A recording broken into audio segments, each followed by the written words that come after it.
औज़ुबिल्लाहि मिनश्शैतानिर्रजीम बिस्मिल्लाहिर्रहमानिर्रहीम अल्हम्दुलिल्लाहि रब्बिल आलमीन व सल्लल्लाहु अला मुहम्मदिन व आलिहि ताहिरीन व लानतुल्लाहि अला अदाइहिम अजमईन। बिस्मिल्लाहिर्रहमानिर्रहीम। हज़रत इमाम मोहम्मद तक़ी अलैहिस्सलातु वस्सलाम के हवाले से गुफ्तगू है। इमाम मोहम्मद तक़ी अलैहिस्सलाम के भी मोअज़िज़ात किताब मदीनतुल मआजिज़ में 80 से ज़्यादा ज़िक्र हुए हैं। बहुत से मोअज़िज़ात, बहुत से बयानात, बहुत से फ़ज़ाइल व मनाक़िब मासूमीन अलैहिमुस्सलाम के मुख्तलिफ़ किताबों में ज़िक्र हुए हैं, जिनको हम पढ़ें, उनको समझें और उसको उनकी नशर व इशाअत करें। उन्हीं में से एक वाक़या जो लिबास के हवाले से है। इमाम का एक सहाबी दूर का रहने वाला है, मोहम्मद इब्न सहल बिन यसा कुम्मी। ये मक्का आकर के बस जाते हैं, इसलिए मुजावरत मक्का के बाद इमाम की मुलाकात के लिए, नवे इमाम की मुलाकात के लिए मदीना तशरीफ़ लाते हैं। जब इमाम मोहम्मद तक़ी अलैहिस्सलाम की बारगाह में पहुँचते हैं तो उनके साथ अहमद इब्न मोहम्मद बिन ईसा भी होते हैं। जनाब अहमद इब्न मोहम्मद इब्न ईसा का बयान है कि जब मोहम्मद इब्न सहल बिन यसा जब मोहम्मद इब्न सहल इब्न यसा कुम्मी इमाम मोहम्मद तक़ी अलैहिस्सलाम की खिदमत में पहुँचते हैं, अपने जितने सवालात होते हैं वो सवालात करते हैं। जो हदीस, तफसीर या जिन चीज़ों के बारे में इमाम से पूछना होता है वो सारी बातें पूछ लेते हैं। दिल में उनके पहले से था कि मैं इमाम से उनका एक लिबास तलब करूँगा, लेकिन गुफ्तगू ख़त्म हो गई, सवालात ख़त्म हो गए और उसके बाद और कुछ लोग थे, जिसकी वजह से जनाब मोहम्मद इब्न सहल बिन यसा कुम्मी इमाम से उनके लिबास का मुतालबा नहीं कर सके और फिर अपने साथियों के साथ बाहर निकल आए। जब बाहर निकल आए इमाम के बैतुल शरफ से, तो फिर वो कब्र रसूल की ज़ियारत को जा रहे थे। रास्ते में सोचने लगे कि अब चूँकि मैं इमाम से बराह रास्त मिल कर के लिबास उनका हासिल नहीं कर सका हूँ, चलता हूँ मस्जिद रसूल सल्लल्लाहु अलैहि वसल्लम में, वहाँ पैगम्बर इस्लाम की ज़ियारत करूँगा, 2 रकात नमाज ज़ियारत पढ़ूँगा और उसके बाद 100 मरतबा अस्तग़फिरुल्लाह अस्तग़फिरुल्लाह अल्लाह से इस्तिखारा करूँगा। अगर मेरे दिल में 100 मरतबा अस्तग़फिरुल्लाह कहने के बाद ये दिल में आया कि मैं इमाम से उनका लिबास तलब करूँ, तो इमाम को ख़त लिख करके मैं इमाम से लिबास तलब करूँगा।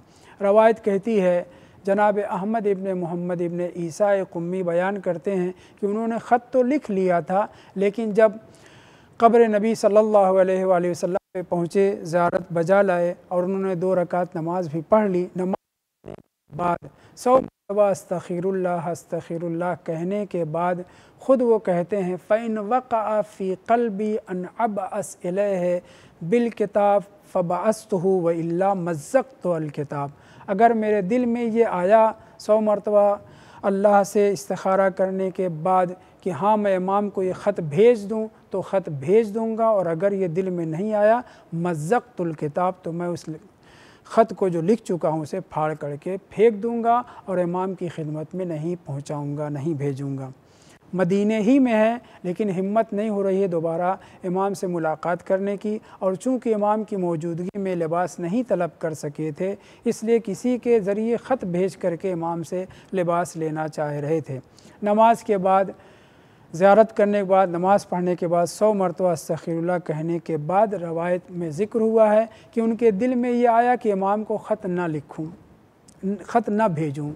उनके दिल में ये आया कि ख़त को न भेजूं, इसलिए उन्होंने वहीं पे उस तहरीर को फाड़ डाला और मदीने से बाहर निकले मक्का जाने के लिए। रहने वाले कुम के थे, लेकिन मुजावरत अख्तियार कर रखी थी मक्का की।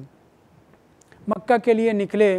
अहमद इब्न मोहम्मद ईसा जो उनके हमरा थे, वो कहते हैं कि जब हम लोग मदीना से बाहर निकल गए, पहली सराय या दूसरी सराय में जा कर के ठहरे, वहाँ पे बहुत से काफ़िले थे। जब हम वहाँ पहुँचे तो क्या देखा, एक शख्स, एक ग़ुलाम आवाज़ लगा रहा है कि मोहम्मद इब्न सहल इब्न यसा कुम्मी कौन हैं, कहाँ हैं, मेरे पास उनकी अमानत है। याद रहे कि मासूमीन अलैहिमुस्सलाम से अक्सर नहीं, याद रहे कि मासूमीन अलैहिमुस्सलाम से बाज़ लोग लिबास और इस तरह की चीज़ें तलब कर लिया करते थे और मासूमीन अता भी करते थे, मगर मोहम्मद इब्न सहल इब्न यसाए कुम्मी इमाम से तलब नहीं कर सके थे और ख़त लिख के फाड़ दिया। इमाम को ख़त भेज करके उस लिबास को हासिल नहीं किया।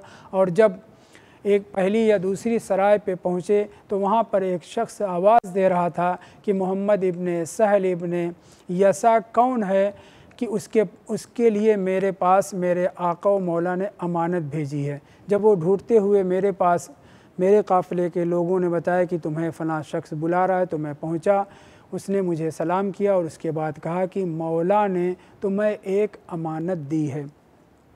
सब मंज़र देख रहे थे।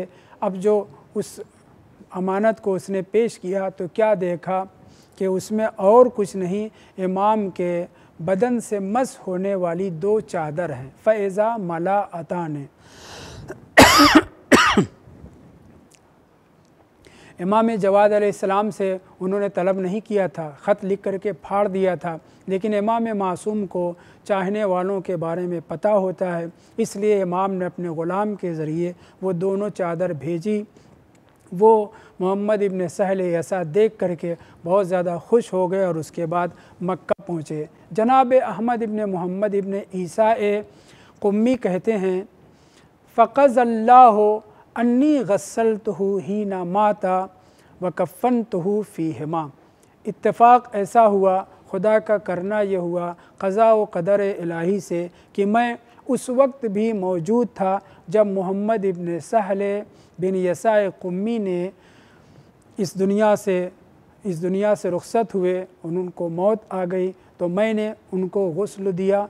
और जब कफ़न देने की बारी आई तो वही 2 पारचा, वही 2 लिबास, वही 2 चादर जो इमाम मोहम्मद तक़ी अलैहिस्सलाम ने अपने इल्म इमामत से मोहम्मद इब्न सहल के पास भेजी थी, वो मेरे सामने पेश की गई और ये कहा गया कि मोहम्मद इब्न सहल ने इसमें अपने को कफ़न देने का हुक्म सादिर किया है। और अहमद इब्न मोहम्मद इब्न ईसा कुम्मी ने जनाब मोहम्मद इब्न सहल इब्न यसा कुम्मी को उन्हीं 2 लिबासों में कि जिसे इमाम ने उन्हीं 2 चादरों में कफ़न दिया जो इमाम मोहम्मद जवाद अलैहिस्सलाम, इमाम मोहम्मद तक़ी अलैहिस्सलाम ने उन्हें इनायत किया था। कितने खुश नसीब थे जनाब मोहम्मद इब्न सहल इब्न यसा कुम्मी कि इमाम से तलब करना चाह रहे थे मगर तलब नहीं कर सके, और जब इस दुनिया से रुख़्सत हुए तो उसी लिबास में कफ़न दिया गया जो इमाम मोहम्मद तक़ी अलैहिस्सलाम ने उन्हें इनायत किया था। कितने खुश नसीब हैं